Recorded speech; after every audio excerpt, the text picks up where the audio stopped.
बिस्मिल्लाहिर्रहमानिर्रहीम। अस्सलाम वालेकुम। मेरा नाम सबीन शहबाज है। 27 सितंबर को वज़ीर-ए-आला खैबर पख्तूनख्वा सुहेल आफरीदी ने लॉन्ग मार्च की कॉल दी है। अब क्या सुहेल आफरीदी ने ये एक दफ़ा फिर से ब्लंडर किया है, या उस वक्त में जब मामलात हुकूमत और इस्टेब्लिशमेंट के दरमियान भी कुछ ख़राब चल रहे हैं, उस वक्त में ये कॉल देना सुहेल आफरीदी का ब्लंडर साबित हो सकता है या नहीं हो सकता। और इसी लॉन्ग मार्च के हवाले से कुछ खबरें हैं कि जी लॉन्ग मार्च की मुखालफत जो है वो तहरीक इंसाफ के अंदर से अभी से शुरू हो चुकी है। उस पर बात करेंगे और दूसरे से में बात करेंगे मौजूदा गवर्नमेंट जा रही है या नहीं जा रही, उस पर भी बात करेंगे। वीलॉग के बाकायदा आगाज से पहले गुजारिश है, चैनल अगर अभी तक आपने सब्सक्राइब नहीं किया तो उसको सब्सक्राइब कर लीजिए और कमेंट सेक्शन में अपनी राय से जरूर आगाह कीजिए।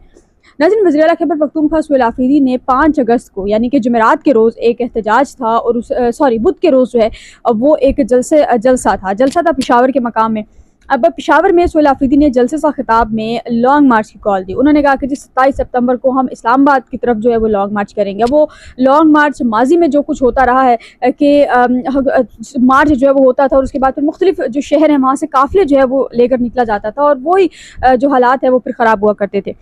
अब इस्लामाबाद में हर वक्त जो है वो दफ़ा 144 नाफिज रहती है। सुहेल आफरीदी की ये लॉन्ग मार्च की कॉल, अब कुछ लोग जिनको मैंने सुना है, जिनको मैंने पढ़ा है, वो ये कह रहे हैं कि जी ये लॉन्ग मार्च की कॉल जो है एक ब्लंडर है, कि इतना पहले सुहेल आफरीदी को लॉन्ग मार्च की कॉल नहीं देनी चाहिए थी, क्योंकि 27 सितंबर है और अभी हम अगस्त के शुरू में है, तो एक अरसा है अभी, यानी कि तकरीबन आप कह लीजिए कि 2 महीने हैं इस लॉन्ग मार्च के लिए। 2 महीने कह लेंगे, 1.5 महीना कह लें, लेकिन अभी टाइम था कि सुहेल आफरीदी जो है वो उस पर करते। लेकिन सुहेल आफरीदी का मौक़िफ़ ये है कि लॉन्ग मार्च की कॉल पहले देना जो है वो इसलिए ज़रूरी था कि जो तैयारी है वो हो जाए। लेकिन वहीं पर जो गिरफ्तारियाँ हैं तहरीक इंसाफ के कारकुनान की, वो जो है वो शुरू हो चुकी हैं। मुख्तलिफ जो चीज़ें हैं वो भी चल रही हैं, गिरफ्तारियां भी जो है वो चल रही हैं। अब सुहेल आफरीदी जो हैं उन्होंने लॉन्ग मार्च की कॉल तो दे दी, लेकिन इमरान खान की जो बहन है अलीमा खान, वो इस लॉन्ग मार्च के ख़िलाफ़ है।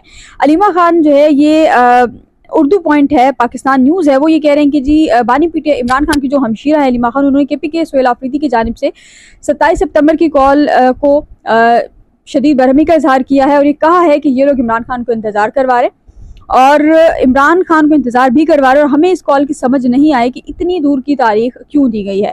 अलीमा खान कह रही हैं कि पेशावर में होने वाले तहरीक इंसाफ से जो जलसा है उससे हमें नहीं मालूम कि वो जलसा क्या था और वो जलसा क्यों किया गया। फिर अलीमा खान ये कह रही हैं कि इमरान खान मजीद 2 महीने इंतज़ार करें, ये लोग इमरान खान को इंतज़ार करवा रहे हैं, हमें समझ नहीं आ रही कि आखिर इतनी दूर की जो तारीख है वो क्यों दी गई है। अलीमा खान ने यह जवाब दिया है कि जी कॉल देने से कबल हमारे से कोई मुशावरत नहीं हुई, ये तहरीक इंसाफ की कॉल है, तो तहरीक इंसाफ जाने और बाकी जो लोग हैं वो जाने। अब तहरीक इंसाफ, अब सुहेल आफरीदी जब आए थे तो सुहेल आफरीदी के हवाले से तासुर ये दिया गया था कि सुहेल आफरीदी को अलीमा खान लेकर आई हैं, अलीमा खान के कहने पर सुहेल आफरीदी को जो है वो सुहेल आफरीदी आए हैं।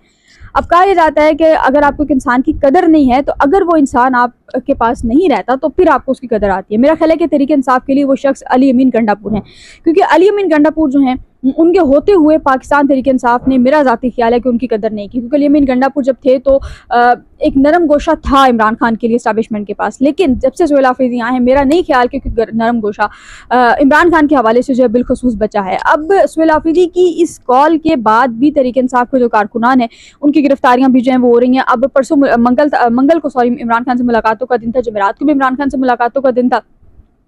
अब इन तमाम तर मुलाकातों में अगर हम देखें तो इमरान खान की जो इमरान खान और उनकी अहलिया जो है उनकी मुलाकात अडयाला जेल में खबर ये चलवाई जाती है कि करवाई गई है, करवाई जाती है या नहीं करवाई जाती है हमें नहीं पता, लेकिन सबसे बड़ा मसला इस वक्त यही है कि इमरान खान की बहनों को भी उनसे मुलाकात की इजाज़त नहीं है। तो ये इस मामलात में अगर ये एक्सपेक्ट करना कि भाई मामला जो है वो तय पा जाएंगे या आने वाले दिनों में तहरीक इंसाफ के लिए कोई नरम गोशा होगा उस साइड से, तो वो मेरा नहीं ख्याल कि ये प्रिडिक्ट करना भी गलत है।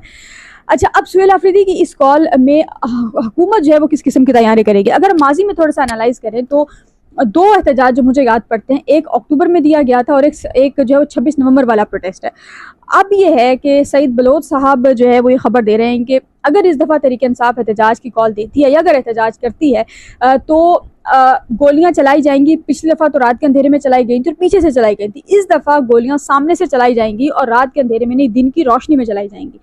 और फिर पिछली दफ़ा ये हुआ था कि जी लाशें छुपाई गई हैं, तो इम्कान ये है, इस दफ़ा सईद बलोच साहब ये कह रहे हैं कि जी इम्कान ये है कि जो लाशें हैं वो शायद छुपाई भी ना जाएँ। तो अब अगर लाशें नहीं छुपाई जा रही, बाकी चीज़ें नहीं हो रही, तो फिर हम किस तरह ये एक्सपेक्ट कर सकते हैं कि लोग जो घरों से बाहर निकलेंगे। लेकिन यहाँ पर बात इमरान खान की कि अगर इमरान खान एक कॉल दे रहे हैं तो इट्स वेरी ऑब्वियस कि आवाम निकलेगी, आवाम हर सूरत बाहर निकलेगी, लेकिन उसके लिए तहरीक इंसाफ की जो क़यादत है उसका मेरा ख्याल सीरियस होना ज़रूरी है। इस वक्त में आज बैरिस्टर गौहर साहब जो उनकी वालदा का इंतकाल हुआ है, अल्लाह ताला उनकी वालदा की मग़फ़िरत करे। और साथ ही साथ जो है वो बैरिस्टर गौहर गुज़िश्ता रोज़ एक साहब जो है वो उनसे मुलाकात हुई तो उन्होंने ये कहा कि जी बैरिस्टर गौहर साहब जो है वो हमारे चेयरमैन हैं, लेकिन बैरिस्टर गौहर साहब और जो सुहेल आफरीदी साहब हैं इन लोगों की आपस में नहीं बनती इन सेंस कि जाहिर है जो सुहेल आफरीदी साहब हैं वो आपको पता है कि कहा यह जाता है कि जी वो अलीमा खान के कहने पर आए हैं, लेकिन सुहेल आफरीदी इक़्तिदार में आने के कुछ टाइम बाद ही जो साइड सुहेल आफरीदी ने पलटी है उसके बाद फिर ये भी तासुर आया है कि जी सुहेल आफरीदी को भी कंट्रोल कर लिया गया है, सुहेल आफरीदी को भी जो है वो डिक्टेट किया जा रहा है और उसी हिसाब से जो है वो लेकर चल रहा है। लेकिन सुहेल आफरीदी ने जो 27 सितंबर की कॉल दी है, अब या तो इस कॉल में डू होगा या इस कॉल में डाई होगा। अगर तो ये कॉल वाकई ही सीरियस होती है और अगर इस कॉल के तहत जो है ये लॉन्ग मार्च किया जाता है, लेकिन अगर लॉन्ग मार्च ना किया गया तो फिर क्या होगा? फिर ये होगा कि इमरान खान रिहाई नहीं होंगे। अच्छा, इमरान खान और बुशरा बीबी की मुलाकातें भी जो है वडियाला जेल में हो रही हैं, बाकी भी चीज़ें जो है वो साथ साथ होती जा रही हैं। लेकिन अली मोमिन गंडापुर जब थे तो 26 नवंबर वाले रोज़ जो है 26 नवंबर वाले दिन जो है मैं आई विटनेस हूँ कि गोलियाँ जो हैं वो चली हैं, आंसू गैस के शेल बुरी तरह से लोगों ने खाए हैं, गोलियाँ खाई हैं, मरे हैं, कुछ की तो लाशें जो है वो मिली हैं, कुछ की लाशें शायद नहीं भी मिली। तो खैर वो एक बहुत लंबी चौड़ी बात है। फिर ये भी कहा गया कि जी जो कंटेनर्स खड़े थे उस तमाम एरिया मेरठ जोन में 7th एवेन्यू से आगे वहाँ पर लाशें जो कंटेनर्स में रखी गई, लेकिन बाद में उसकी भी कंफर्मेशन उस तरह से नहीं हो सकी, तो वो मेरा ख्याल है वो खबर देना मुनासिब नहीं है। लेकिन ये है कि अब अगर कॉल दी जाती है तो अब कौन अपनी जान हथेली पर रखकर इस क़यादत के लिए बाहर निकलेगा? एक तो सवाल ये है। अब 27 सितंबर ज़रा 2 महीने दूर है, लेकिन अब क्या होगा क्या नहीं, ज़ाहिर है आने वाला वक्त ही जो है वो बताएगा। क्या ये कॉल मौखर कर दी जाएगी या फिर ये ट्रक की बत्ती के पीछे आवाम को सुहेल आफरीदी ने लगाया? ये सितंबर मेरा ख्याल शुरू होगा तो पता चलेगा। अच्छा, मौजूदा हुकूमत जो है ये जा रही है नहीं जा रही, इस पर बात करना मेरा ख्याल ज़रूरी है।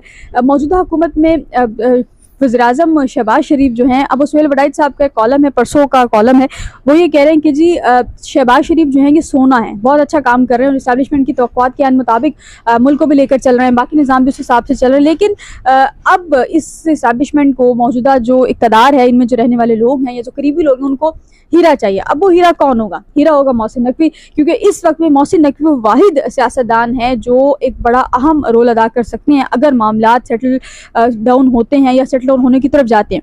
मोहसिन नकवी साहब जो हैं बड़ा अहम किरदार जो है ये अदा करेंगे। लेकिन अब गुज़िश्ता रोज़ सऊदी अरब दौरे पर जो है वज़ीर-ए-आज़म थे, वज़ीर-ए-आज़म के साथ वुज़रा भी थे, बाकी भी थे, लेकिन अहम किरदार ये था कि जी फील्ड मार्शल और वज़ीर-ए-आज़म शहबाज शरीफ को जो है वो खाना काबा के अंदर की जो ज़ियारत है अब वो भी करवाई गई है। तो अब मामला फिर हमें ये लग रहा है कि वक्ती तौर पर ये मामला ठहरा है या ठहराव आया है इस चीज़ में कि मौजूदा जो हुकूमत है कहीं नहीं जा रही। लेकिन उसके बाद अगर मोहसिन नकवी की बॉडी लैंग्वेज देखिए, अगर दीगर लोगों की बॉडी लैंग्वेज देखें, तो फिर ये तासुर मिलता है कि जो मौजूदा हुकूमत जो है ये जा रही है। अब मौजूदा हुकूमत जा रही है नहीं जा रही, ये आने वाले कुछ दिनों में क्लियर होगा, क्योंकि अगर 27 सितंबर की कॉल से पहले इस किस्म का कुछ होता है तो डेफिनेटली ये कॉल मौखर होगी। लेकिन अगर ऐसा नहीं होता तो फिर मौजूदा जो हुकूमत है इसके लिए कितनी मुश्किलात मजीद बढ़ सकती हैं वो अभी आने वाला वक्त ही जो है वो बताएगा। फिर वक्त लेते हैं